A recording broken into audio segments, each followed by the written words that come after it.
everyone, I'm Dr. Lalita from Care Clinics. I'm actually a resident doctor from Clinic Damai Sungai Buloh. Alright, today I'm going to talk about a very favorite topic for all of us, which is dengue fever. Okay, what is dengue fever? Dengue fever is actually a viral infection which is caused by 4 types of serotypes, okay, which is dengue 1, 2, 3 and 4, and it belongs to the Flaviviridae family.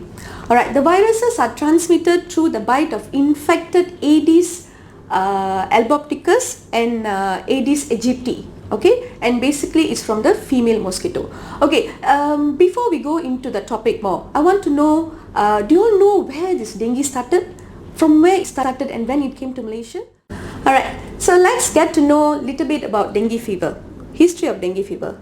So the origin term of dengue traced to the Swahili word for the disease is Kidinga Pepo. Swahili is actually a language from Africa. And if you see, there was an outbreak in Cuba in 1928. That's when we all accepted the word dengue. Alright? And when it came to Southeast Asia, somewhere around 1950s. Alright, 1950s, that's when even the first hemorrhagic fever, first dengue hemorrhagic fever is also started from 1950s onwards, which is in Thailand. Alright, hence it spread into all parts of the Asia.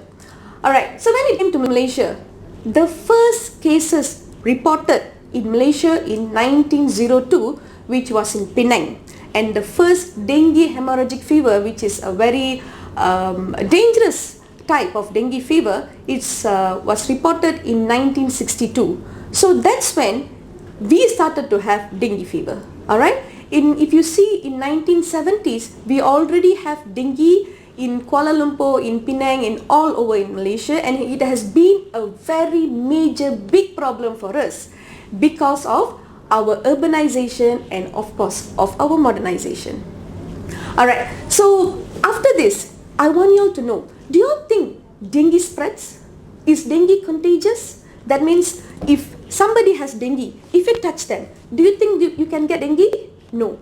Dengue doesn't spread like that. Okay? Dengue has to be from an infected mosquito to a human. Okay? It has to be starts from human, mosquito to a human.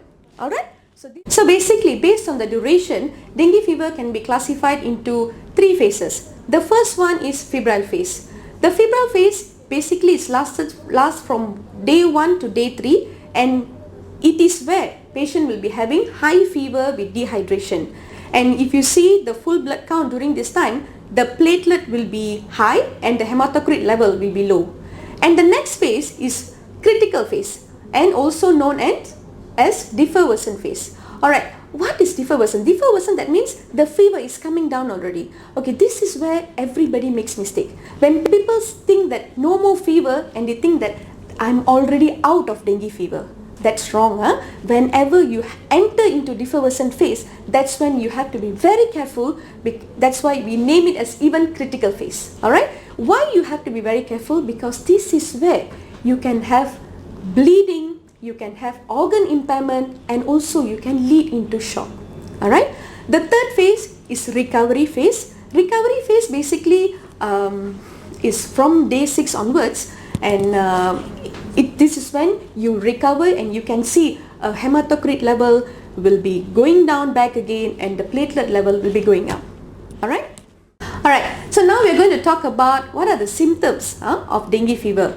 Alright, basically symptoms of dengue fever, you need to have fever obviously, and second thing is retroorbital pain, that means pain behind the eyeball, body pain, joint pains, and you can have rashes, and also can have bleeding, abdominal pain, diarrhea, and also they can have a bleeding stool.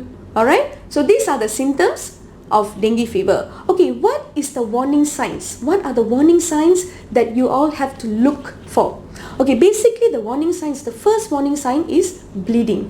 Wherever you have bleeding, please seek for treatment. Alright, you can have any red spots, pethaches on the skin, or you can have bleeding from gums, bleeding from nose, or you can have blood vomiting, you can have blood in your stool, and also you can have heavy menstruation or vaginal bleeding. So please look into it. And sometimes you also can have a frequent vomiting, a severe abdominal pain, difficulty in breathing, and sometimes you can also have pale, cold, clammy skin. So these are the symptoms, basically a warning signs of dengue fever. Alright. Okay, these are the little information about dengue fever. If you all have any questions further, you can come to Clinic Damai Sungai Buloh and to meet me. My name is Dr. Lalita. And if you have any other topics that you all want me to talk, or any other doctors to talk about it, you can comment below. Alright? And please don't forget to subscribe. Thank you.